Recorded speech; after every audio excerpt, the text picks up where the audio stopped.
Hello friends, मैं शिवनी जैन आपका स्वागत करता हूं आपके अपने यूट्यूब चैनल पर। दोस्तों, आज की वीडियो में मैं यहां पर आपको बताऊंगा इनकम टैक्स में अगर आपको रिफंड नहीं आ रहा है या आपके रिफंड प्रोसेस नहीं हो रहे हैं तो बैंक वैलिडेशन को आपको किस तरीके से प्रोसीड करना है। बैंक वैलिडेशन का सही तरीका मैं यहाँ पर बताने वाला हूँ। यहाँ पर जो है प्रोसेस में चेंज भी हुआ है, वो भी यहाँ पर डिस्कस करने वाले हैं। सबसे पहले मैं यहाँ पर आपको जो है लॉग इन कर लेना है। लॉगिन करके ही मैं आपको बताऊंगा कि आपको एक एक पॉइंट किस तरीके से आगे प्रोसीड करना है। और इसमें जो है इस बार काफ़ी प्रॉब्लम आ रही है, काफ़ी लोगों के जो रिफंड है वो यहाँ पर अटके हुए हैं। उन सब के लिए भी मैं पूरे पॉइंट टू पॉइंट बताने वाला हूँ। बैंक वैलिडेशन में क्या क्या पॉइंट्स का आपको ध्यान रखना है उसका भी यहाँ पर कंप्लीट बताऊंगा। मैं अलग अलग लॉगिन आईडीज के थ्रू आपको बताने वाला हूँ कि किस तरीके से आपको ये प्रोसीड करना है। ठीक है, सबसे पहले यूजर आईडी यानी कि पैन नंबर के थ्रू आपको प्रोसीड कर लेना है। पैन नंबर डालना है, कंटिन्यू पर क्लिक करना है, पासवर्ड डाल के प्रोसीड करना है। लॉगिन करने के बाद आपको जो है यहाँ पर जाना है माई प्रोफाइल पर, इस पर आपको क्लिक कर लेना है। जो कॉन्फिडेंशियल डिटेल्स है वो यहाँ पर हाइड की गई है। उसके बाद यहाँ पर जो है आपको माई बैंक अकाउंट पर क्लिक कर देना है। माई बैंक अकाउंट पर क्लिक करने के बाद जो पेज है वो डायरेक्ट होगा। यहाँ पर बैंक की जो डिटेल्स है वो ऑटोमेटिकली आपको दिखाई देंगी अगर ऑलरेडी बैंक अकाउंट्स ऐड है। एक चीज का ध्यान रखिए, यहाँ पर जितने बैंक अकाउंट्स हैं सब वैलिडेट होने जरूरी हैं, अदरवाइज आपका जो रिफंड है वो रेस्ट्रिक्ट हो सकता है। तो आप जो है या तो उस अकाउंट को वहां से रिमूव कर दीजिएगा। थ्री डॉट्स पर क्लिक आएगा, यहाँ पर ऑप्शन आएगा रिमूव बैंक अकाउंट, इसको रिमूव कर दीजिएगा। अदरवाइज यहाँ पर जो है आप नया बैंक भी ऐड कर सकते हैं। ऐड बैंक पर क्लिक करना है और जो मैं ये प्रोसेस बता रहा हूँ उसी तरीके से आपको प्रोसीड करना है आगे। उसके बाद जो है यहाँ पर आपको बैंक अकाउंट नंबर डालना है, कंफर्म बैंक अकाउंट नंबर डालना है। उसके बाद यहाँ से टाइप सेलेक्ट करना है कि इस अकाउंट का टाइप क्या है। ठीक है, फिर उसके बाद यहाँ पर प्राइमरी पर क्लिक करना है। आपका जो अकाउंट है वो ज्वाइंट नहीं होना चाहिए। यहाँ पर ऑप्शन आता है ज्वाइंट अकाउंट डालने का, लेकिन उससे भी जो आपका रिफंड है वो रेस्ट्रिक्ट हो सकता है। ठीक है, दूसरा इस बार क्या है कि काफी सारे बैंकों के जो आईएफएससी कोड है वो भी चेंज है, मर्ज हो गए हैं। तो आप यहाँ पर जाकर अपनी जो पासबुक है उस पर एक बार चेक कर लीजिएगा। बाकी आपकी जो ब्रांच है उस पर जाकर भी वहां से भी आप ये पता कर सकते हैं कि करंट आईएफएससी कोड क्या है। ठीक है, फिर इसके बाद जो है नॉमिनेटेड पर आपको यस कर देना है।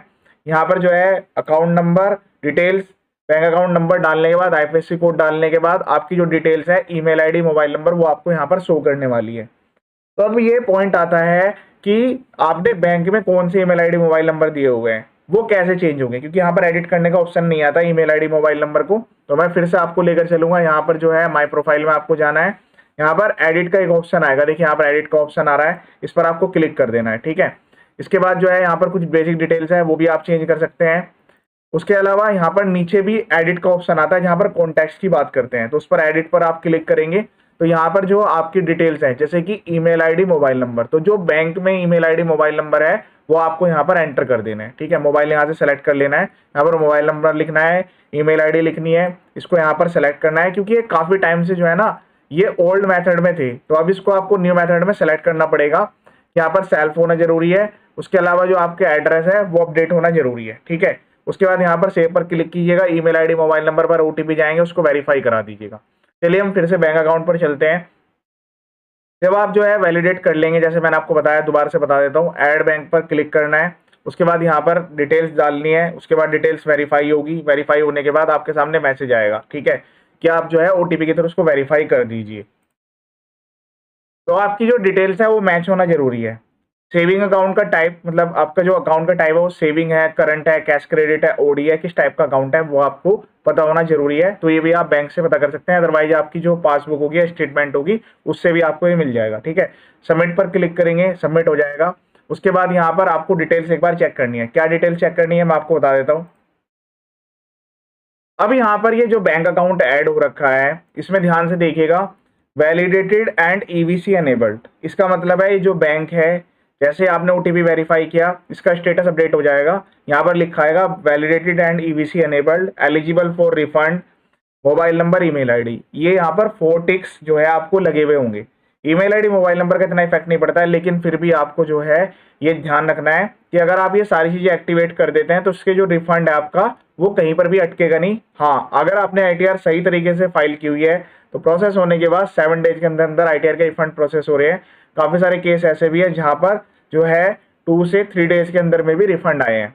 तो आपकी आईटीआर जो है फाइलिंग होना सही जरूरी भी है।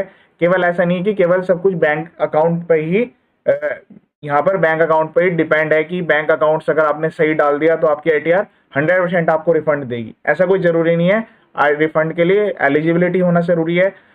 उसके बाद जो है आईटीआर का सही फाइल होना जरूरी है। जैसे आपके आईटीआर 2 या 3 फाइल करना था, आपने गलती से आईटीआर 1 कर दिया कि आपने जो है शेयर मार्केट की इनकम हाइड कर ली, जो आपकी आईटीआर है प्रोसेस नहीं होगी। और यहाँ पर अगर प्रोसेस हो जाती है तो उसमें जो रिफंड है वो कंप्लीट आपको नहीं मिलेगा। उस चीज का आपको ध्यान रखना है, पर बैंक को पहले वैलिडेट करके रख लीजिएगा, ठीक है। अब एक पॉइंट आता है कि सर यहाँ पर सारी डिटेल्स मैच है फिर भी ये वैलिडेट नहीं हो रहा है, रिफंड फेल आ रहा है, बार बार यहाँ पर फेल आ रहा है, फेल पैन आधार लिंकिंग मिसमैच आ रहा है। तो इसका एक तरीका है, बैंक में जाइएगा, अपने केवाईसी को करवा दीजिएगा, मतलब email ID, mobile number, PAN card, Aadhaar card सब री केवाईसी कर दीजिएगा। हर बैंक में फॉर्म होता है री केवाईसी का। वो करने के बाद आपको 7 से 10 डेज का वेट करना है, क्योंकि वहां पर आप एप्लीकेशन देते हैं, उसके बाद प्रोसेस होती है, उसके बाद डाटा अपडेट होता है। तो उसके बाद आपको यहाँ पर आना है इसी पोर्टल पर, ये जो 3 टिक्स है उस पर आपको क्लिक करना है, रीवैलिडेट पर क्लिक कर देना है। जो आपकी डिटेल्स होगी वो यहाँ पर दिखाई देंगी, उसको फिर से आपको एक बार मैच करना पड़ेगा, ठीक है। मैच करने के बाद जो है उसके बाद फिर से जो है यहाँ पर जाएंगे और इसको सेलेक्ट करते हुए यहाँ पर वैलिडेट पर क्लिक कर देंगे। फिर से दोबारा से ओटीपी जाएगा, ओटीपी को आपको वेरीफाई कर देना है। ओटीपी वेरीफाई कराते ही आपका जो अकाउंट है वो मैच हो जाएगा और यहाँ पर जो है आपको 3 टिक्स भी मिल जाएंगे। इस तरीके से आपके बैंक अकाउंट में जो है 3 टिक्स होना जरूरी है, एटलीस्ट जो है वैलिडेट एंड ईबीसी एनेबल, उसके अलावा एलिजिबल फॉर रिफंड और मोबाइल नंबर, ईमेल आईडी में से एक चीज होना जरूरी है, ठीक है, क्योंकि आपकी जो डिटेल्स है वो वेरीफाई की जा रही है। अब यहाँ पर एक प्रॉब्लम ये भी आती है कि ये जो बैंक है वैलिडेट हो रहा है प्रॉपर्ली, तो ये तभी वैलिडेट होगा जब आपका नेम मैच होगा बैंक अकाउंट के डिटेल से। बैंक आईएफएससी फेल्ड मिसमैच के जो रीजंस है उसमें ये प्रॉब्लम है। जैसे आपका नाम फॉर एग्जांपल कुछ भी है, रवि है, ठीक है, और आप जो है बैंक में आपका नाम रवि कुमार है, तो वो डाटा जो है मिसमैच हो रहा है, रिफंड आपका क्रेडिट नहीं होगा। उसके लिए आपको क्या करना पड़ेगा, आपको जो है ब्रांच में विजिट करना पड़ेगा, अपने पैन आधार कार्ड में जो नेम है वो सब जगह पर तीनों पर सेम रखना पड़ेगा।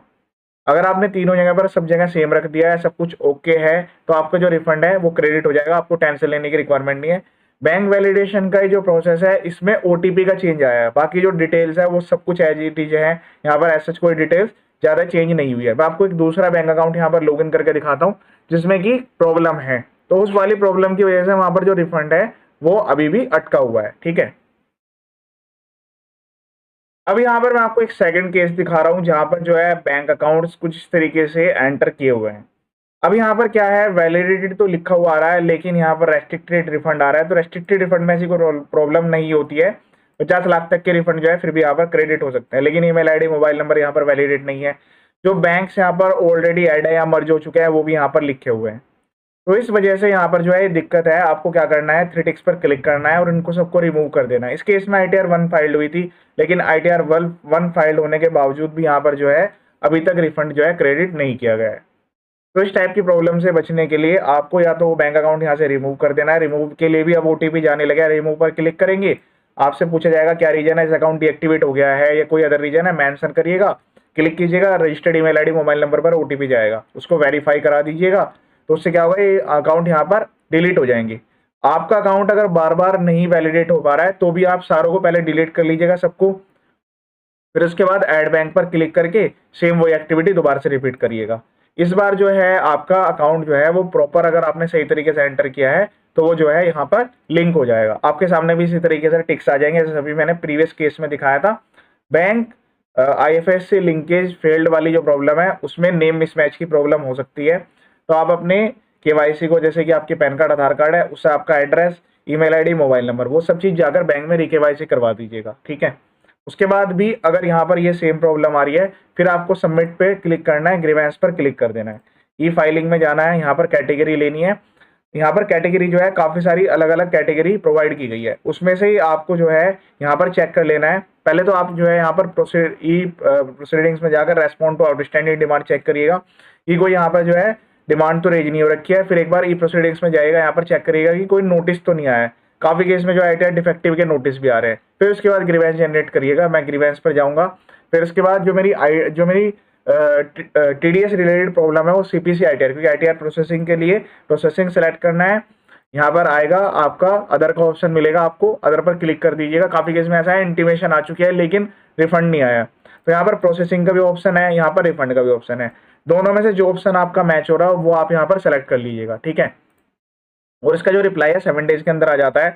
काफी सारे मैसेज आए थे कि सर यहाँ पर ये आ रहा है कि आप वेट कर लीजिए, तो आप इस पे फिर से दोबारा से ग्रीवेंस जनरेट कर सकते हैं, ऐसी कोई दिक्कत वाली बात नहीं है। आप मल्टीपल टाइम्स ग्रीवेंस जनरेट कर सकते हैं। यहाँ पर क्लिक करना है, स्पेंडियर सेलेक्ट करना है, ग्रीवेंस का डिस्क्रिप्शन डाल देना है। ये अटैच करना मैंडेटरी नहीं है, देखिए यहाँ पर कोई भी रेड फील्ड नहीं है, बस यहाँ पर ग्रीवेंस में रेड फील्ड है। इस पर अटैचमेंट लगाए ना लगाए इससे कोई फर्क नहीं पड़ता। सबमिट ग्रीवेंस पर क्लिक कर दीजिएगा, आपको ईमेल आईडी मोबाइल नंबर पर जो है आपको कम्युनिकेट कर दिया जाएगा। आईटीआर फंसने के या आईटीआर प्रोसेस होने के ये भी रीजन हो सकते हैं। एक बार एआईएस में चेक करिएगा, जब आपने आईटीआर फाइल करी थी और अब एआईएस में कोई चेंज तो नहीं हो गया, कोई ऐसी इनकम तो नहीं है फर्दर ऐड कर दी गई हो। मैं यहाँ पर एआईएस भी दिखा देता हूँ, 26 एस भी दिखा देता हूँ आपको।